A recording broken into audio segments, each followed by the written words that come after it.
오늘은 3.1운동 100주년을 맞이하는 참 특별한 기념주일입니다. 한국에서는 100주년 아주 특별한 해죠. 그래서 학술데이, 또 강연회, 또 기념예배, 또 퍼레이드, LA에서도 퍼레이드가 있었다는 얘기를 들었습니다. 한국의 특별히 3.1절 기념사에서 한국 대통령이 이런 얘기를 했습니다. 100년 전 3.1절에는 7,500명이 일본군에 의해서 살해되었고 1만 6천 명이 부상을 당했고 또 4만 6천 명이 감금되었다는 이야기를 했더니 일본 정부에서 즉각 반응을 이렇게 보였어요. 그 숫자는 부적절하다. 또 100년 전 과거사 문제 때문에 일본 기업이 불이익을 당하지 않도록 좀 해달라 하는 소견을 일본 정부에서 한국 정부에 보내왔다고 합니다. 지금도 그런 얘기만 들으면 막 가슴이 이렇게 그렇죠? 제가 그 기사를 보면서 아픔을 생각하게 되었어요. 우리 민족은 지난 100년 동안 맞은 그 아픔을 지금까지도 아파하고 있고, 일본은 100년이 지난 지금에야 어떤 상대적인 아픔을 느껴서 즉각 반응을 하고 있지 않나 하는 생각을 하게 되었습니다. 이 3.1절을 아픔만 가지고 이야기하자면 이건 끝도 없고 해결점도 없습니다. 주님이 오셔야만 해결이 되지 않을까. 그러니까 이게 끝없는 무슨 민족 감정만 부채질을 할 뿐이다 생각을 합니다. 저는 이 3.1절의 중요성은 정신에 있다고 생각합니다. 무슨 정신이죠? 평등하고 또 독립정신, 또 한민족 한결의 정신, 또 그것뿐만 아니라 자주하는 이 자주정신이 있다고 생각합니다. 도대체 이런 그 정신이 그런 억압 속에서 어디서 나왔을까? 한국의 어느 기독교 포럼에서 그 기사를 보았더니 당시에 선교사님들이 학교들을 세웠지 않습니까? 근데 그 당시에 학교들을 세울 때 슬로건이 있었다고 그래요. 그 뭔가 하면 교회를 세우면, 한 교회를 세우면 한 학교 하나를 세워야 된다. 그래서 전국에 그 당시에 있는 이 학교가 무려 선교사님이 세운 학교가 405개, 그러니까 405개나 되는 학교가 있었답니다. 우리가 그것이 바로 이 소학교가 이 3.1운동의 기폭제였지 않습니까? 우리가 유관순 열사도 이화 학당을 다니다가 그 놀라운 일을 했지 않습니까? 근데 그 소학교에서 가장 제일 과목, 그러니까 여러 과목들이 있는데 가장 중요한 과목이 성경이었다는 거예요. 그래서 거기서 말하기를 3.1운동의 정신은 다름 아닌 성경에서 나왔다 하는 그러한 결론을 읽어보면서 많은 공감을 했습니다. 저는 이스라엘 역사도 똑같다는 생각을 합니다. 이스라엘 역사를 보면 400년 동안 노예살이를 했어요. 그리고 마지막에는 어떻게 됐죠? 나일강에서 남자만 태어나면 그냥 던졌어요, 강 속에. 그러니까 이게 수백이건 수천이건 상관이 없어요. 도대체 출애굽을 했는데 그 민족의 그 한을 어떻게 힐링할 수 있었을까? 저는 출애굽기 20장에 시내산에서 하나님이 십계명 율례를 반포하신 하나님의 말씀이 힐링의 도구였고, 그것뿐만 아니라 하나님이 성전을 통해서 예배하게 하신 바로 그 출애굽의 역사가 그게 바로 힐링의 요인이었다고 생각합니다. 그러니까 우리가 100주년을 맞이하는 저와 여러분, 우리 민족은 어디로 가야 되는가? 결국은 3.1 정신은 그저 뭔가 하나님의 말씀에 나와싸우니 말씀으로 돌아가고, 정말 우리가 여러분이 예배한 것처럼 오늘 또 3.1절 예배를 통해서 정말 주님의 그 놀라운 은혜가 우리 민족과 우리 한민족 여러분에게 함께 하시기를 주님의 이름으로 축원합니다. 오늘 이 본문은 다윗의 아픔의 절정이죠. 처절한 패배자였고 실패자였습니다. 여인들이 헌화하면서 말했죠. 사울이 죽인 자는 천천히요 다윗은 만만이로다. 이런 소리는 사라진 지가 오래였어요. 이 사무엘상 22장에 오늘 이 후반절에 보면 사울은 뭐라고 있냐면 완전히 이게 다윗을 죽이려고 미쳐져 있어요. 쉽게 말하면 도액을 시켜가지고 우리가 지난 시간에 보았지 않습니까? 다윗에게 떡과 칼을 주었는데 그 제사장 아히멜렉을 죽였고 또 제사장 가족에 있는 85명의 하나님의 종도를 죽였고 여인과 아이들 심지어 짐승까지 죽이는 악마의 화신으로 변해 있었다 하는 것을 이 22장 후반절에 성경은 기록하고 있어요. 그러니까 이 다윗은 피할 수밖에 없죠. 그 피하는 장소가 어디였죠? 아둘람 굴이었다는 거예요. 근데 아둘람 굴이라고 하는 이 뜻이 뭔가 하면 피난처요 은신처라는 뜻을 가지고 있어요. 이 아둘람은 무슨 우리같이 여러분과 저같이 예배드리는 예배의 장소도 아니었고 무슨 우리가 섬기는 섬김의 장소도 아니었고 이건 뭐죠? 한마디로 말하면 참담의 장소가 그게 바로 아둘람 굴이었습니다. 근데 오늘 이 성경에 보니까 이 아둘람 굴이 소문이 났어요. 소문이. 사람이 모여들었어요. 예? 근데 이게 소문이 날 수밖에 없는 게 왜 아둘람 굴에 소문이 나서 사람이 모여들었냐면 그곳에만 가면 이상한 일이 일어났어요. 아예 성경적으로 그것을 얘기해 보면 시편 27편 5절 말씀이 일어났어요.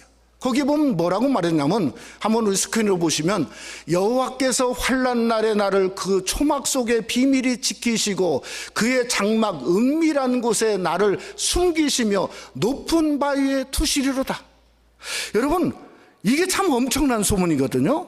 그런데 이게 상식적으로 이건 사실 말이 안 됩니다. 초막은요 집입니다. 바람만 불어도 그 속에 누가 있는지를 알아요. 아니 장막은 기침만 해도 사람이 있는가 없는가를 알아요. 바위는 뭐 그저 모든 사람이 볼 수 있다는 거죠. 그런데 하나님의 피난처가 되다 보니까 아니 초막이고 금방 잡을 수 있고 장막이고 사람이 있는 것을 아는데 아무리 사울이 잡으려고 해도 잡을 수가 없어요. 비밀히 지키시고 바위에 높이 두시리다. 하나님의 영광의 손이 함께하니까 아무리 잡으려고 했어도 안 되는 곳이니 소문이 날 수 있어요 없어요? 소문이 날 수밖에 없습니다. 그래서 오늘 성경에 보니까 400명이 모여들었다고 성경은 말씀하고 있다는 거죠. 그냥 우리가 아둘람 굴을 무슨 절망의 굴, 패배의 굴로 생각할 수 없다는 거예요. 제가 아무리 생각해봐도 이건 뭔가 하면 이것은 아둘람 굴은요 나라입니다. 나라. 누구의 나라죠? 다윗의 나라예요. 다윗의 나라. 그러니까 하나님이 기뻐하던 다윗의 나라의 기틀이 어디냐면 아둘람 굴에서 시작한 거예요. 여러분 아둘람 굴에 다윗을 하나님이 얼마나 기뻐했냐면 예수님이 성경의 마지막인 요한계시록 22장 끝장에 뭐라고 말했냐면 나는 다윗의 뿌리요 자손이라. 그러니까 얼마나 이 아둘람 굴의 나라를 하나님이 기뻐하셨는가를 우리가 성경을 통해서 알 수 있다는 거예요. 그래서 우리가 오늘 본문의 말씀을 상고하면서 저와 여러분이 함께 아둘람 굴로 가보기를 원합니다. 도대체 어떻게 이런 일이 일어났는가 알아야 되지 않겠습니까? 우리도 그 속에 참여해서 다윗의 나라의 백성이 되고 하나님이 기뻐하는 백성이 되어야 되지 않겠습니까? 정말 피난처 주신 주님을 만나는 귀한 역사가 오늘 또 하나님의 말씀을 상고하는 저와 여러분 속에 다윗의 하나님이 여러분의 하나님이 되고 다윗의 피난처가 그 하나님이 바로 우리의 피난처가 되는 복된 역사가 함께 하시기를 주님의 이름으로 축원합니다. 첫째로 다윗은 아둘람 굴을 성전 삼았습니다. 지난 월요일에 미국의 그 연합 감리교, 그러니까 미국의 UMC라고 하는 이 감리교단이 참 정말 하나님 앞에 칭찬받는 일을 결정했어요. 왜 그런가 하면 지난 수년 동안에 이 그 UMC가 어떤 문제가 있었냐면 이 동성애 결혼 또 게이 목사의 안수 문제 때문에 이 교단이 완전히 분열되는 상황까지 놓여 있는데 그저 기도하다가 이번에 결정하자 그래서 결정했는데 가결된 게 아니고 부결됐어요. 정말 너무 다행이에요. 참 놀라운 일이죠. 여러분, 장로교단했던 PCU에서는 가결해서 교단이 갈라지지 않았습니까? 루터란도 마찬가지고 성공회도 마찬가지고. 근데 이번에 감리교도 분명히 가결일 줄 알았는데 하나님 앞에 바로 섰던 것 같아요. 그래서 부결됐어요. 저는 하나님의 교회나 교단이 사는 길은 뭔가 텍스트, 말씀 중심밖에 없습니다. 소위 말하는 캐리그마죠. 이 캐리그마, 하나님 말씀 중심의 교회가, 그게 바로 선 교회고, 오늘날 이 시대를 깨울 수 있는 건 말씀 중심의 교회밖에 없다는 걸 믿으시기를 원합니다. 오늘 이 다윗이 아둘람 굴에 가서 무슨 다윗의 나라 이름을 써가지고 간판을 내걸은 게 아니에요. 만약에 여러분 간판 내걸었다면 사울왕이 가만둘 리 있겠습니까? 마치 오늘 이 다윗이 간판을 내걸으면서 무슨 압살롬처럼 사람을 그저 마음을 훔쳐가지고 자기 나라를 세우려고 사람들을 불러 모은 게 아닙니다. 여러분, 그렇다고 한다면 어떻게 해야 되죠? 지역의 부족의 장로님들을 불러 모으고 부족장들을 불러 모으고 아니면은 뭔가 백부장, 천부장을 불러 모았어야 될 것 같은데, 오늘 2절 말씀에 보니까 전혀 엉뚱한 사람들이 모였어요. 뭐라겠죠? 환난당한 모든 자, 빚진 모든 자와 마음이 원통한 자가 다 그에게로 모였고 그는 그들의 우두머리가 되었는데 그와 함께한 자가 400명가량이었더라. 그래서 여러분, 부족장도 한 명도 없고 천부장은 말할 것도 없고 백부장도 없어요. 전부 다 억울하고 그저 빚지고 원통한 자들만 모였어요. 그러니까 어떻게 보면은 다윗보다도 더 억울하고 더 답답하고 더 오갈 데 없는, 한마디로 말하면 소외된 백성만 400명이 모여들게 된 거죠. 근데 오늘 성경은 다 그에게로 모였다 하는 원뜻이 뭔가 하면 흡입했다, 빨아들였다 이거예요. 다윗은 정말 어떤 그 특별한 매력이 있는 거예요. 그러니까 빨아들이고 흡입한 그 사람들이 특별한 능력으로 빨아들였는데 그 대상이 대단한 스펙을 가진 사람이 아니에요. 뭐죠? 전부 다 소외된 백성만 그저 그 자리에 모여들게 되었다는 거예요. 아니, 왜 그 다윗은 아둘람 굴에서 끝에 있는데 사람들이 몰려들고 빨아들듯 그 사람들이 모이게 되었나? 이게 중요하지 않습니까? 근데 제가 볼 때 당연히 그렇다고 생각해요. 왜 그런가 하면 굴 속에 있으면 사람의 중심이 보여요. 그저 방귀 뀌면 다 알아들어요. 굴 속에 있으니까. 에? 가식이 없어요. 혼자만 먹을 수가 없어요. 위식할 수가 없어요. 에? 그러니까 중심이 보인 거예요. 저 다윗이라는 사람은 하나님 한 분만 저 와중에도 바라고 하나님만 중심으로 살고 하나님만 음신처로 사는 하나님의 사람의 중심이 보이니까 하나님 사람을 만나려면 어디로 가야 되는가? 사울로 가면 죽거든요. 그러니까 하나님 만나고자 했던 사람들이 전부 다 중심을 보고 모여든 것인 줄 믿으시기를 주님의 이름으로 축원합니다. 이 다윗은 그곳에서 무엇을 했냐면 아예 굴을 성전 삼았어요.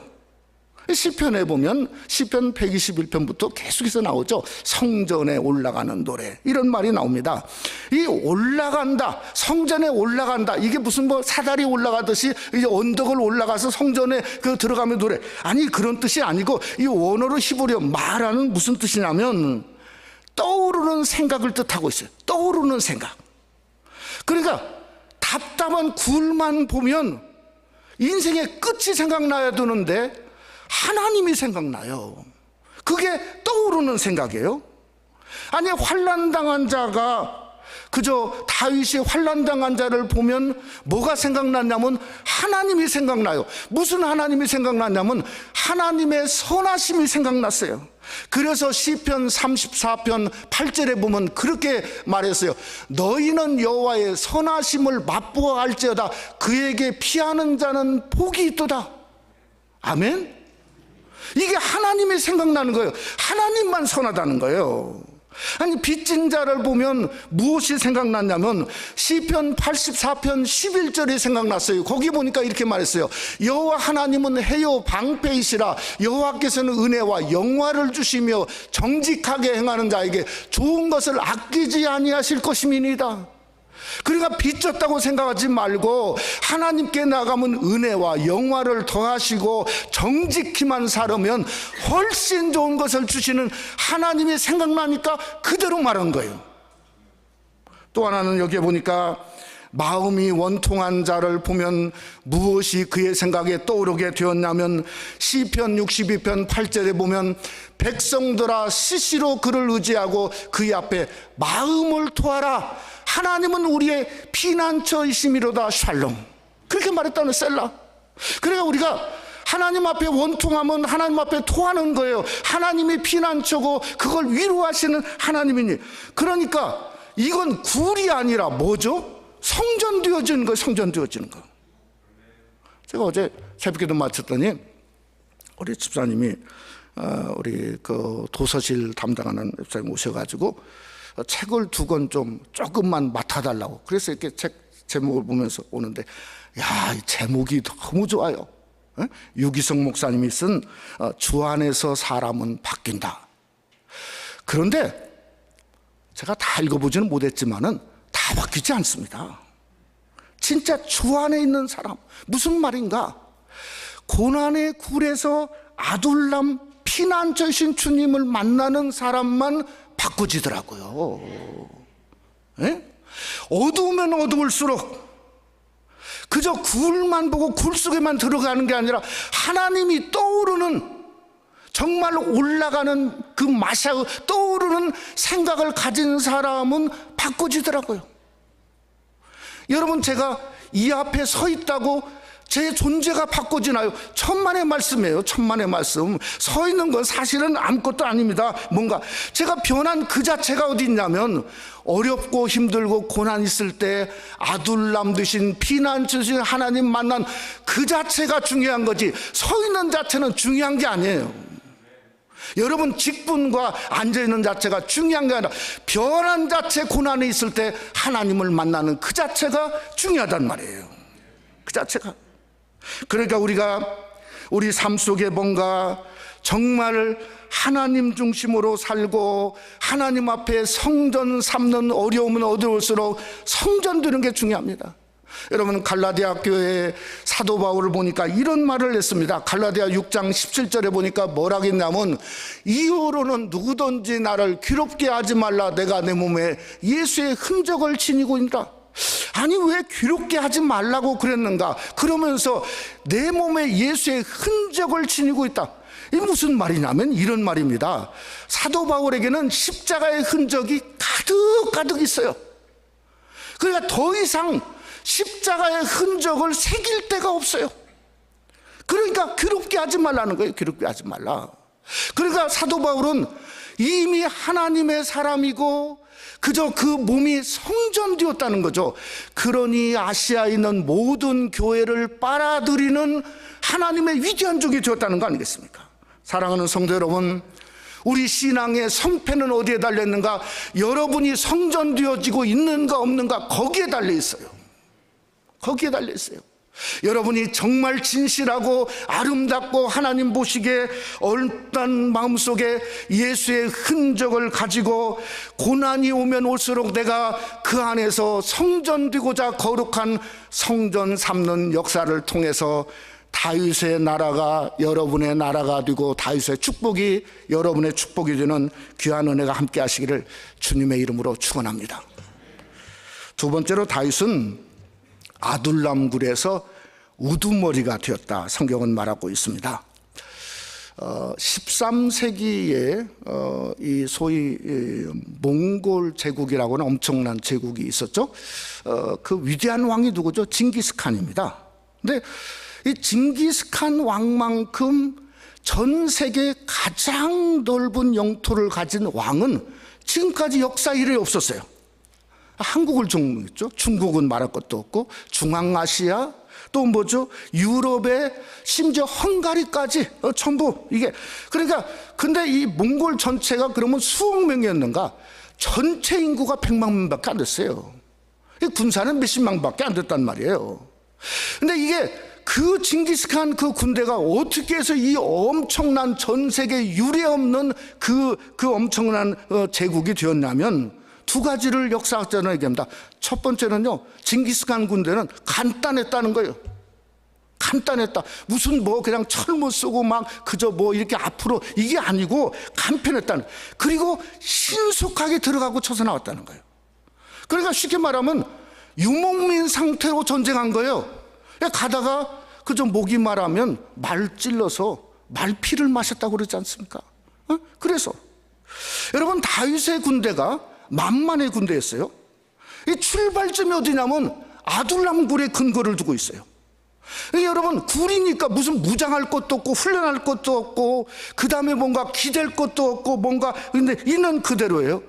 그런데도 그 그대로가 끝까지 왕이 되고도 사무엘하 8장에 보면 다윗이 어디로 가든지 이기겠어요. 근데 거기에 뭐라고 나오냐면 말 1700마리의 말을 붙잡았는데 100마리만 병거 왔다 갔다 하는 걸 놔두고 1600마리의 말을 힘줄을 끊었어요.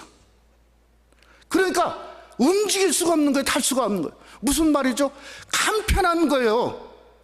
왜 간편한 그런 모양으로 됐어요. 그런데 오늘 여기에 뭐라 했냐면 2절에 이런 말을 했어요. 뭐라 했냐면 그는 우두머리가 되었다. 이게 무슨 말일까? 뭔가 지금 의미가 있는 것 같아요. 이 그 히브리어로 이 우두머리라고는 사르라는 말이에요. 사르. 근데 이 왕이 있을 때는 그 우두머리는 그게 군장을 뜻해요. 그러니까 옛날 성경에는 그는 장관이 되었고 군대 장관 이렇게 번역했어요. 근데 지금은 이렇게 우두머리라 번역했어요. 왜냐하면 왕이 없을 때는 우두머리, 캡틴이에요. 근데 더 의미가 더 기가 막혀요. 무슨 의미냐면 Man who make a change. 네? 바꾸는 자예요. 뜻이 체인지 메이커예요. 체인지 메이커. 바꾸는 자, 환경을 바꾸는 자예요. 저 운동에는 온도가 몇 도인가를 얘기해요. 그러나 온도를 조절하는 자예요. 조절하는 자. 이걸 어떻게 하냐면 이 모압 왕에게 자기 부모를 맡기면서 다윗이 뭐라고 했냐면 이렇게 동기를 말합니다. 왜 맡기냐면 모압 왕에게 이르되 3절에 보면 하나님이 나를 위하여 어떻게 하실는지 알기까지 내 부모를 맡아주세요. 그러니까 하나님의 뜻을 알고자 하는 동기가 있었어요. 그러니까 다윗의 군대는 하나님을 전공하고자 하는 군대예요. 그러니까 아둘람은 체인지 메이커가 거기에 있었단 말이에요. 그러니까 어떻게 바꿨냐면 하나님께 물어보는 공동체로 바꿔줬어요. 그걸 어떻게 알죠? 사무엘상 23장 다음 장에 가보면 다윗이 하나님께 계속 물어보는 거예요. 이 그일라 사람들을 치리까, 그러니까 치라고 그러니까 또 하나님께 물어보는 거예요. 그러면 이 그일라 사람들을 저기에 가고 해주면은 이 사람들이 사울에게 가서 밀고 할 겁니까? 안 할 겁니까? 이것까지 물어보는 거예요. 그러니까 그냥 군대가 아니라 무슨 군대죠? 여호와 하나님께 모든 것을 물어보는 여호와 하나님의 군대로 바꿔진 겁니다. 그러니까 굴도 성전으로 바꾸는 겁니다. 이 체인지 메이커가 있으면 아둘람 굴은 끝이 아닙니다. 절망의 장소가 아닙니다. 환난 당한 자, 어려움 당한 자, 고통 당한 자, 빚진 자가 모여들 때마다 하는 말이 당신 바꾸라 이 말이에요. 당신 바꾸라. 인생을 바꾸고 삶의 목적을 바꾸고 관점을 바꾸고 하나님만 바라보는 대로 바꿔야 산다고 하는 체인지 메이커가 누군가, 그게 다윗이었다는 거예요. 그러니까 사람들이 바꾼 거예요. 제가 보기에는 어디까지 바꿨냐면 다윗은 대낮인 낮과 밤의 삶도 바꿨어요. 어떻게 하냐면 시편 121편 1절로 2절에 보면 이렇게 말했습니다. 뭐라고 말했냐면 산이 보이는 거예요. 낮에. 네? 산을 보면서 한숨 쉬는데 이렇게 말합니다. 내가 산을 향하여 눈을 들리라. 나의 도움이 어디서 올꼬? 우리 한번 다 같이 하죠. 나의 도움은 천지를 지으신 여호와에게서로다. 그러니까 낮에 삶에 한숨 푹푹 쉬고 돌아다니는 인생을 향해서 너의 진짜 도움은 천지를 지으신 하나님밖에 없다, 이렇게 바꾸는 인생입니다. 그러면 밤은 어떤가? 굴에서 잠이 오겠어요? 잠자리가 무슨 금진대도 아니고 굴 속에서 무슨 잠자리가 오겠습니다. 한숨하고 이러다가 언제 사울이 쳐들어오고 불안해서 서성거리는데, 그 밤에 있는 사람들을 향해서 다윗은 시편 134편을 써서 이렇게 말했습니다. 우리 한번 다 같이 한번 1절로 3절 말씀 한번 다 같이 읽어보죠. 보라, 밤에 여호와의 성전에 서 있는 여호와의 모든 종들아, 여호와를 송축하라. 성소를 향하여 너의 손을 들고 여호와를 송축하라. 천지를 지으신 여호와께서 시온에서 내게 복을 주실지로다. 아멘. 그러니까 밤에 서성대고 있는 그들을 향해서 저 굴이 성전이다 이거예요. 하나님이 계시다 이거예요.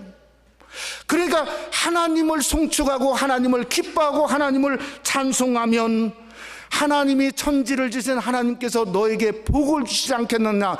그러니까 이 400명 중에 다윗의 장군들이 나오고 다윗의 그 다음에 모든 신하들이 나오고 다윗의 나라에 건설한 주은경이 나오니 이 다윗은 우두머리였단 말이에요. 체인지 메이커였어요. 바꾸는 자였어요. 사랑하는 성도 여러분, 우리는 군장이 안 돼도 좋습니다. 그러나 여러분, 필히 바꾸는 자는 되셔야 돼요. 바꾸는 자. 바꾸는 자가 되면요, 사울은 꼼짝 못합니다. 꼼짝 못해요. 왜 꼼짝 못해요? 사울은 죽었다 깨나도 굴을 성전으로 바꿀 수 없습니다. 사람을 바꿀 수 없습니다. 이용하고 안 되면 버려버리지. 장소와 사람을 하나님의 장소와 사람으로 바꿀 수 없습니다. 우리는 바꿀 수 있잖아요. 그러니 여러분이 광야 한가운데 있다고 낙심하지 마십시오. 힘으로도 안 됩니다. 사울도 안 돼요. 얼마든지 여러분은 성령으로 됩니다. 성령의 하나님을 통해서 체인지 메이커가 될 수 있습니다. 어두우면 성령으로 어둠을 몰아내고 기쁨의 빛을 바라볼 수 있습니다. 낙심이 되면 성령으로 낙심을 바라보고 하나님이 나에게 축복되는 하나님을 얼마든지 경험할 수 있습니다. 여러분이 굴 속에 있으면 굴 속에 그냥 얼굴 받고 있지 말고 굴을 통해서 성전 삼아 하늘의 문을 활짝 여는 여러분이 되시기를 주님의 이름으로 축원합니다. 말씀을 마치고자 합니다. 며칠 전에 이 북한과 미국의 회담이 정말 어떻게 되나 너무 궁금해가지고 밤 10시가 넘어서 이렇게 요즘은 셀룰러 폰으로 직접 볼 수가 있어요. 그래서 그걸 이렇게 보는데 그게 결렬됐다는 소식이 한 10시 넘어서 이렇게 오는데 진짜 이게 만감이 교차되더라고요.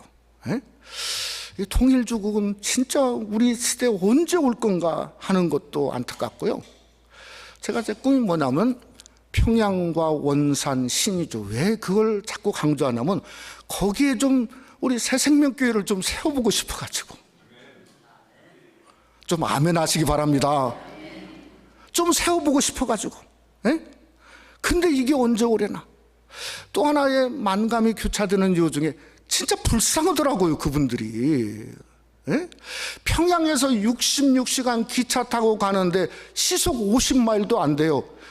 여러분 프리웨이 가다가 50마일 가면 경찰관이 티켓 띱니다. 아니 그거 달달달달 달구지 몰고 가가지고 그냥 거덜나고 또 지금 갔는지 안 갔는지 모르지만 그 가는 모습 진짜 불쌍합니다. 왜 안 되죠? 사울이니까 안 되죠. 사울이니까. 주의 종 85명을 죽이고 돼요. 수십 년 동안 하나님의 사람들을 전부 깡그리 죽였는데 되겠습니까? 죽고 속이는 게 전부인 사울입니다.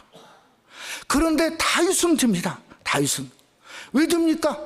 체인지 메이커죠. 죽는 사람도 다윗에게 가면 살아납니다. 살아납니다. 그러니 드는 거예요. 그러니 하나님을 앞세우는 겁니다.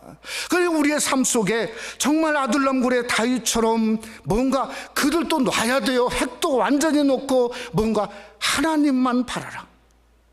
시편에 보면 다윗이 아둘람굴에 있을 때 지은 시가 2개 있습니다. 그 중에 하나가 시편 142편입니다. 시편 142편 아둘람굴에 있을 때 5절에 이렇게 말했습니다. 거기에 그저 공동번역의 5절에 뭐라 했냐면, 야훼여 당신을 향하여 소리 지릅니다. 당신은 나의 피난처, 이 세상에서 당신은 나의 모든 것. 그러니까 영적인 우두머리 체인지 메이커는요, 능력이 아닙니다. 얼마나 하나님을 경외하고 있고 하나님의 나의 모든 거라 고백하고 하나님만 공경하는 것, 이게 우두머리고 영적인 체인지 메이커고 살리는 자입니다. 그러니 여러분, 우리 삶이 아무리 어렵고 곤고하고 힘들더라 할지라도 힘을 따라가지 마시고 세상 따라가지 마시고 아둘람 피난처이신 주님 따라가시고 주님만 더 경외하시고 주님만 공경하시고 당신은, 하나님은 나의 모든 거라고 하는 고백만 드러날 때에 들 때 여러분은 아둘람의 나라가 되고 아둘람의 성도가 되고 아둘람의 백성이 되는 놀라운 축복이 함께 하시기를 주님의 이름으로 축원합니다.